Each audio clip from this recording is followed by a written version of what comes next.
আর এরই মধ্যে উদ্বেগের খবর, উত্তাল সাগরে ফের ট্রলার ডুবি। বঙ্গোপসাগরে ট্রলার ডুবে গেছে একটা নিখোঁজ এখনো 9 জন। রাতে সমুদ্রে টর্নেডোর কবলে পড়ে একটি ট্রলার। ঝড়ের ফলে উথাল পাতাল সমুদ্র, ঢেউয়ের ধাক্কায় উল্টে যায় ট্রলার।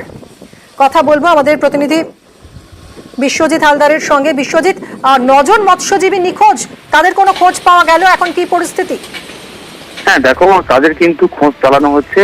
যে ওই ট্রলারের যে মাঝি সহ 9 জন মৎস্যজীবী কিন্তু এই মুহূর্তে নিখোঁজ রয়েছে।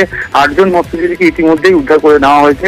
মৎস্যজীবী সংগঠনের তরফ থেকে একদম পরিষ্কারভাবে যেটা খবর এসছে যে একটা টর্নেডো হঠাৎ করে দেখা দেয় এবং সেই টর্নেডোর কবলে পড়ে কাকদ্বীপেরই মালিকেরই একটি ট্রলার এফবি বাবা গোবিন্দ নামে এই ট্রলারটিতে মোট 17 জন ছিল। তার মধ্যে 8 জনকে যারা বাইরে ছিলেন, মানে ট্রলারের পাটাতনে ছিলেন, তাদেরকে উদ্ধার করা সম্ভব হয়েছে। কিন্তু ওই ট্রলার কিন্তু যারা যেহেতু রাত 2টোর সময় ঘটনা, তারা কিন্তু ঘুমাচ্ছিলেন এবং সেই সময় কিন্তু ঘটনাটা ঘটে এবং ট্রলারটি পাল্টি খায়।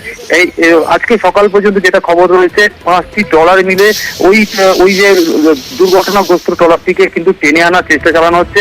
এবং যেটা মৎস্যজীবী সংগঠনকে আরো জানানো হচ্ছে যে এই মুহূর্তে ওই ট্রলারটিতে পুরো জাল সমেত পুরো জড়িয়ে রয়েছে।